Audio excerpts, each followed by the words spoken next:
दोस्तों, इस पूरी सृष्टि में जो कुछ भी है वो हिल रहा है, कंपन कर रहा है और हर पल बदल रहा है। आपका शरीर, आपके विचार, आपकी भावनाएं, आपकी चेतना, ये सब सिर्फ एक चीज में समाये हुए हैं, ऊर्जा। ऊर्जा जो सिर्फ बहती नहीं बल्कि कंपन करती है, और उस कंपन को हम कहते हैं वाइब्रेशन। बहुत लोगों को यह शब्द सुनते ही लगता है कि यह कोई आध्यात्मिक कल्पना है, कोई रहस्यवादी बात है। लेकिन सच तो यह है कि वाइब्रेशन एक वैज्ञानिक सच्चाई है। हर कण, हर अणु, हर सेल, यहां तक कि जो चीजें हमें स्थिर दिखाई देती हैं, वो भी सूक्ष्म स्तर पर लगातार हिल रही हैं। हर चीज अपने अपने वाइब्रेशन पर कंपन कर रही है। वाइब्रेशन सिर्फ भौतिक शरीर की बात नहीं है। वाइब्रेशन का सबसे गहरा स्रोत है आपका मन, आपकी भावनाएं और आपका चेतन स्तर। आप जो सोचते हो वो एक विचार है। विचार एक ऊर्जा है। वो ऊर्जा एक कंपन पैदा करती है और वो कंपन इस ब्रह्मांड में एक संदेश बनकर फैलती है। अब आप सोचिए, अगर आपका हर विचार एक वाइब्रेशन भेजता है तो आप हर दिन इस ब्रह्मांड से क्या मांग रहे हैं? आपकी चिंता, डर, गुस्सा, असंतोष, ये सब निम्न वाइब्रेशन है।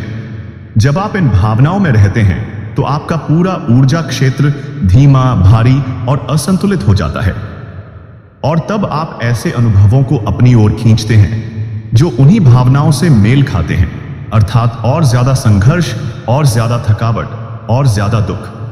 अब जरा सोचिए, जब आप प्रेम महसूस करते हो, आभार व्यक्त करते हो, शांति और आनंद में रहते हो, तो आपके अंदर जो कंपन उत्पन्न होती है वो तेज होती है, हल्की होती है, ऊंचाई वाली होती है। यही होता है हाई वाइब्रेशन। हाई वाइब्रेशन पर आप चीजों को तेजी से आकर्षित करते हो। आपका मन शांत होता है, शरीर हल्का लगता है, फैसले स्पष्ट होते हैं और आपकी उपस्थिति खुद ही हीलिंग पावर बन जाती है। बहुत बार हम लोगों से मिलते हैं जिनसे कोई बातचीत नहीं हुई होती, लेकिन फिर भी हम उनसे आकर्षित हो जाते हैं या असहज महसूस करते हैं। क्यों? क्योंकि शब्दों से पहले कंपन काम करता है। उनका वाइब्रेशन हमारे वाइब्रेशन से टकराता है और हमें बिना बोले भी महसूस होता है कि यह व्यक्ति कैसा है। आपका वाइब्रेशन आपकी असली पहचान है, न कि आपका नाम, आपकी उम्र या आपका पहनावा। लोगों को सबसे पहले आप नहीं, आपकी ऊर्जा मिलती है। हर सुबह जब आप उठते हैं तो आप एक वाइब्रेशन भेजते हो, सोचकर कि आज बहुत काम है, या सोचकर कि आज कुछ अच्छा होने वाला है। यह सोच सिर्फ सोच नहीं होती, यह एक फ्रीक्वेंसी होती है जो पूरे दिन की दिशा तय कर देती है। इसलिए अगर आप जीवन में कोई भी बदलाव चाहते हो, चाहे वो पैसा हो, प्यार हो, सफलता हो या शांति, तो आपको सबसे पहले जो चीज बदलनी होगी वो है आपका वाइब्रेशन। और वाइब्रेशन बदलने के लिए आपको अपनी सोच, अपनी भावनाओं और अपने माहौल पर जागरूक रहना होगा, क्योंकि ये तीनों चीजें मिलकर आपका आज भी बनाती हैं और आपका आने वाला कल भी। अब वक्त आ गया है कि आप अपने वाइब्रेशन को जानें, समझें और उसे रोजाना ऊपर उठाने का अभ्यास करें, क्योंकि जब आपका वाइब्रेशन ऊपर उठता है तो आपकी जिंदगी भी ऊपर उठती है। दोस्तों, जब भी हम ऊर्जा या वाइब्रेशन की बात करते हैं तो बहुत से लोग इसे केवल आध्यात्मिक शब्द समझते हैं। लेकिन क्या आप जानते हैं कि आधुनिक विज्ञान भी अब इस बात को स्वीकार कर चुका है कि हर चीज ऊर्जा है। क्वांटम फिजिक्स वो शाखा है विज्ञान की जिसने हमारी वास्तविकता को एक नई नजर से देखा। जहां न्यूटन ने दुनिया को मशीन की तरह समझा, वहीं क्वांटम साइंस ने बताया कि हर वो चीज जिसे हम ठोस समझते हैं असल में सूक्ष्म स्तर पर खाली है। अगर आप किसी वस्तु को माइक्रोस्कोप से बहुत गहराई तक देखें तो पाएंगे कि उसमें जो परमाणु हैं वो भी पूरी तरह ठोस नहीं है। हर परमाणु में न्यूक्लियस होता है और उसके चारों तरफ इलेक्ट्रॉन्स, लेकिन न्यूक्लियस और इलेक्ट्रॉन्स के बीच 99.9999% हिस्सा खाली होता है। और जो कुछ भी है वो बस ऊर्जा है, कंपन करती हुई ऊर्जा। यानी आपकी कुर्सी, दीवार, मोबाइल, खाना, सब कुछ ऊर्जा का रूप है। आपका शरीर भी ऊर्जा है, आपके विचार भी ऊर्जा हैं। तो जब हम कहते हैं कि आप वाइब्रेशन हैं, तो ये कोई कल्पना नहीं, बल्कि ये विज्ञान का बहुत गहरा सच है। अब सोचिए, अगर सब कुछ ऊर्जा है तो सब कुछ आपस में इंटरकनेक्टेड है। जब आप सोचते हैं तो आप एक ऊर्जा लहर छोड़ते हैं। वो लहर पूरे ब्रह्मांड में फैलती है और वही लहर आपके जैसे वाइब्रेशन वाले अनुभवों को खींचकर आपके जीवन में लाती है। इसे ही हम लॉ ऑफ रेजोनेंस कहते हैं। जैसे एक वाद्य यंत्र की एक तार को बजाया जाए तो उसी फ्रीक्वेंसी की दूसरी तार अपने आप कंपन करने लगती है। ठीक वैसे ही आपके विचार जिन भावनाओं से जुड़े होते हैं वही भावनाएं दूसरे अनुभवों को खींच लाती हैं। उदाहरण के लिए, अगर आप लगातार डर के बारे में सोचते हैं तो आप सिर्फ डर का अनुभव नहीं करते, आप ऐसे हालात भी पैदा करते हैं जहां डर और बढ़े। अगर आप विश्वास और साहस के साथ जीते हैं तो आपको ऐसे रास्ते मिलने लगते हैं जो आपके अंदर के विश्वास को और मजबूत कर दें। क्यों? क्योंकि आपने जिस वाइब्रेशन को अपने अंदर पैदा किया उसी ने आपके बाहर की दुनिया को भी बना दिया। विज्ञान ये भी कहता है कि हमारी हर भावना की एक खास ऊर्जा फ्रीक्वेंसी होती है। डॉ. डेविड हॉकिंस की रिसर्च में यह साबित हुआ कि गुस्सा, डर, अपराध बोध जैसी भावनाएं 100 से नीचे की फ्रीक्वेंसी पर कंपन करती हैं। प्रेम, आनंद, कृतज्ञता, शांति जैसी भावनाएं 500 से ऊपर की फ्रीक्वेंसी पर होती हैं। और जब हम हाई फ्रीक्वेंसी पर रहते हैं तो हमारा शरीर भी ज्यादा स्वस्थ होता है, हमें ज्यादा स्पष्टता मिलती है और हम खुद को ब्रह्मांड से जुड़ा हुआ महसूस करते हैं। यानी वाइब्रेशन सिर्फ आत्मा की बात नहीं है, ये आपके स्वास्थ्य, आपके रिश्तों, आपकी सफलता, हर चीज को छूती है। अब सवाल ये उठता है, अगर सब कुछ ऊर्जा है तो क्या हम अपनी ऊर्जा को बदल सकते हैं? तो जवाब है हां।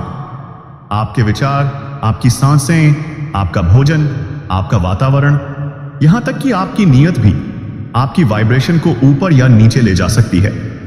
जब आप सकारात्मक सोचते हैं, जब आप ध्यान करते हैं, जब आप प्रकृति के करीब रहते हैं, जब आप आभार व्यक्त करते हैं, तब आप अपने वाइब्रेशन को तेज कर रहे होते हैं। और जैसे जैसे आपकी फ्रीक्वेंसी ऊपर जाती है वैसे वैसे आपकी जिंदगी भी ऊंचाई पर जाने लगती है। तो अगली बार जब आप खुद से कहें मुझे कुछ बदलना है तो सबसे पहले अपनी ऊर्जा को बदलिए, क्योंकि यहीं से असली चमत्कार शुरू होता है। दोस्तों, जब हम वाइब्रेशन की बात करते हैं तो यह सिर्फ हमारा या किसी व्यक्ति का स्तर नहीं होता, पूरा ब्रह्मांड भी अलग अलग वाइब्रेशन लेवल पर कंपन कर रहा है। हर जगह, हर चीज, हर इंसान अपने अपने कंपन स्तर पर है और ये वाइब्रेशन एक तरह से उनकी चेतना, कॉन्शियसनेस का स्तर भी दर्शाते हैं। लेकिन क्या आपने कभी सोचा है कौन कहां खड़ा है? मतलब कौन सी भावना, कौन सा विचार, कौन सी अवस्था किस वाइब्रेशन लेवल पर आती है? आज हम इसी गहराई में उतरेंगे। डॉ. डेविड आर हॉकिंस एक प्रसिद्ध डॉक्टर और स्पिरिचुअल टीचर थे जिन्होंने वर्षों तक रिसर्च करके कॉन्शियसनेस स्केल यानी चेतना स्तर स्केल तैयार किया। इस स्केल में उन्होंने 0 से 1000 तक वाइब्रेशन लेवल को मापा। 0 यानी मृत अवस्था, 1000 यानी उच्चतम ईश्वरीय चेतना। अब आइए इस स्केल को समझते हैं और देखते हैं कि हम खुद कहां हैं। लेवल 20 शेम, शर्म, सबसे निचला स्तर, जहां आत्मा खुद को बेकार मानती है। यह आत्म तिरस्कार की भावना होती है। यहां इंसान खुद को ही नकार देता है। लेवल 30 गिल्ट, अपराध बोध, मुझसे गलती हो गई। यह भावना भारी होती है। जो व्यक्ति यहां अटक जाए वो अपनी क्षमताओं को पहचान नहीं पाता। लेवल 50 एपैथी, उदासीनता, यहां व्यक्ति कहता है कुछ बदल ही नहीं सकता, सब व्यर्थ है। यह लेवल डिप्रेशन और आत्मसमर्पण से जुड़ा है। लेवल 75 ग्रीफ, शोक, वियोग, हानि, दुख, ये भावनाएं जीवन में रुकावट बनती हैं। यहां से उबरना कठिन लगता है। स्तर 100 डर, डर वो दीवार है जो हमें अपने सपनों की दुनिया से अलग रखता है। यहां व्यक्ति हमेशा खतरा महसूस करता है। लेवल 125 डिजायर, इच्छा, अब यहां थोड़ा गति आती है, पर यह गति लालच से भरी होती है। मुझे चाहिए और नहीं मिला तो मैं टूट जाऊंगा। यह वाइब्रेशन असंतुलन वाला होता है। स्तर 150 गुस्सा, गुस्सा किसी बदलाव की शुरुआत हो सकता है, लेकिन अगर यह लगातार बना रहे तो यह जीवन को जला देता है। स्तर 175 अहंकार, अहंकार, मैं श्रेष्ठ हूं, यह भावना थोड़ी ऊपर है, परंतु यह हमें दूसरों से अलग कर देती है। अब आते हैं ट्रांसफॉर्मेशन जोन में, जहां चेतना बदलने लगती है। लेवल 2 100 करेज, साहस। यह वो स्तर है जहां व्यक्ति पहली बार कहता है, मैं बदल सकता हूं। यहीं से असली ग्रोथ शुरू होती है। लेवल 2 150 न्यूट्रलिटी, शिनेस, तटस्थता। मैं ठीक हूं, तू भी ठीक है। यहां व्यक्ति अब रिएक्ट नहीं करता, बल्कि रिस्पॉन्ड करता है। लेवल 3 110 विलिंगनेस, सहयोग भाव। यहां इंसान सीखने को तैयार होता है।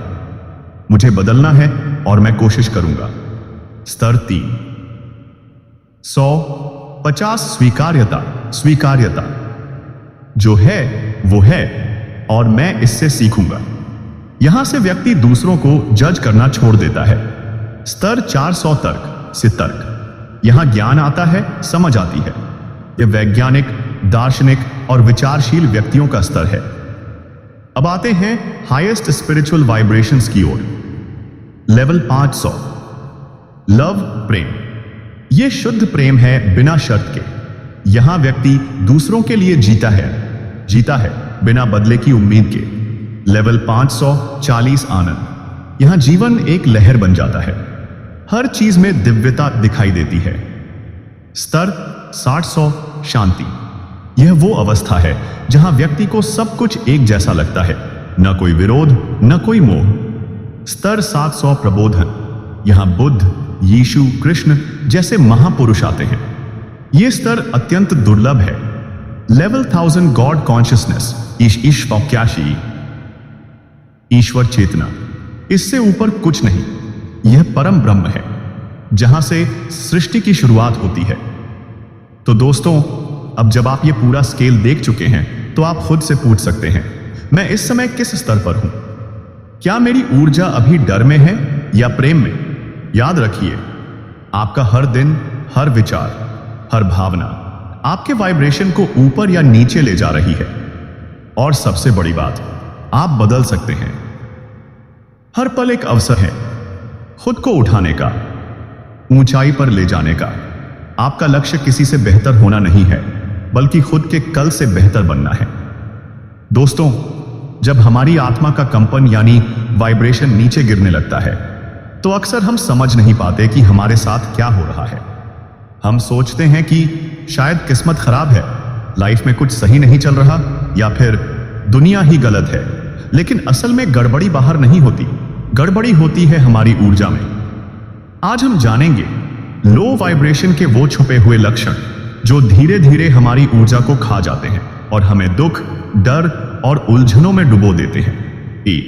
हर चीज में कमी दिखना, कांस्टेंट कंप्लेनिंग। जब भी हम हर बात में दोष ढूंढते हैं, ये सरकार खराब है, लोग बुरे हैं, मौसम भी खराब है, तो समझ जाइए हमारी ऊर्जा बहुत नीचे जा चुकी है। लो वाइब्रेशन व्यक्ति सॉल्यूशंस नहीं देखता, सिर्फ प्रॉब्लम्स को ही रिपीट करता है। 2, लगातार थकान महसूस होना, एनर्जेटिक ड्रेन। जब कोई काम नहीं किया फिर भी थक गए, सुबह उठते ही बोझ सा लगे, तो यह सिर्फ शारीरिक नहीं, आत्मिक थकान है। जब आपका माइंड और सोल डिस्कनेक्शन में होता है, तो आपकी ऊर्जा धीरे धीरे ड्रेन होने लगती है। 3, डर और चिंता में जीना, living in fear. Low vibration का सबसे बड़ा संकेत है डर में जीना। डर भविष्य का, डर पैसे का, डर खो जाने का, डर अकेले रह जाने का। ये सब हमारे वाइब्रेशन को जमीन पर गिरा देते हैं। 4, नकारात्मक सोच का चक्र, नेगेटिव थॉट लूप। मेरे साथ ही ऐसा क्यों होता है? मैं कभी सफल नहीं हो पाऊंगा, सब मुझे ही नीचा दिखाते हैं। जब ये वाक्य रोज दिमाग में चलने लगे, तो समझ लो आपकी आत्मा मदद मांग रही है। ये विचार आपके वाइब्रेशन को लगातार नीचे धकेलते हैं। 5, लोगों से कटाव, आइसोलेशन, विथड्रॉल। जब इंसान हाई वाइब्रेशन पर होता है, तो वो नेचुरली कनेक्ट करता है, प्रकृति से, लोगों से, खुद से। लेकिन जब आपकी ऊर्जा गिरने लगती है, तो आपको अकेलापन अच्छा लगने लगता है। लेकिन यह सकारात्मक अकेलापन नहीं होता, बल्कि आत्मा की उदासी होती है। 6, कंपैरिजन और जलन, जेलसी। कंपैरिजन, उसके पास इतना सब कुछ है मैं क्यों पीछे रह गया, वो मुझसे बेहतर कैसे हो गया। जब कंपैरिजन डोमिनेट करने लगे तो वो आपकी आत्मा को जहर पिलाने जैसा होता है। लो वाइब्रेशन में जेलसी बहुत तेजी से पनपती है। 7. इनर पीस का खो जाना, रेस्टलेसनेस। जब आप बैठ नहीं पाते, आराम नहीं कर पाते और हर वक्त कुछ बेचैनी बनी रहती है, तो यह संकेत है कि आप अपनी सोल से डिस्कनेक्टेड हैं। लो वाइब्रेशन में मन अशांत हो जाता है। 8वीं, इंस्पिरेशन का मर जाना, लैक ऑफ मोटिवेशन। जब वो काम भी बोझ लगने लगे जो पहले आपको खुशी देते थे, तो समझिए कि आपने अपने हायर सेल्फ से दूरी बना ली है। लो वाइब्रेशन व्यक्ति को कोई चीज इंस्पायर नहीं करती, क्योंकि अंदर की लौ बुझ चुकी होती है। 9. बॉडी में जकड़न और दर्द, फिजिकल मैनिफेस्टेशन। लो वाइब्रेशन सिर्फ दिमाग में नहीं, शरीर में भी उतरती है, जैसे लगातार सर दर्द, भारीपन, कमर या गर्दन में खिंचाव, नींद में खराबी। ये सब संकेत हैं कि आपके अंदर की ऊर्जा फ्रीली फ्लो नहीं कर रही। 10. बार बार नकारात्मक घटनाएं अट्रैक्ट होना। अगर एक के बाद एक गलत चीजें हो रही हैं, लड़ाई, धोखा, नुकसान, असफलता, तो ये इत्तेफाक नहीं है। ये यूनिवर्स का संकेत है कि आपकी ऊर्जा अलाइनमेंट से बाहर है। अब सवाल यह है, क्या इसका इलाज है? क्या हम अपना वाइब्रेशन फिर से ऊंचा कर सकते हैं? तो जवाब है हां। अगर इस वीडियो ने आपको अपने अंदर झांकने की हिम्मत दी हो तो इसे लाइक करें, किसी अपने के साथ जरूर शेयर करें और इस चैनल को सब्सक्राइब करना न भूलें, क्योंकि अगली वीडियो में हम फिर मिलेंगे एक और गहरी और जिंदगी बदल देने वाली बात के साथ। तब तक जुड़े रहिए यूनिवर्सल बानी के साथ।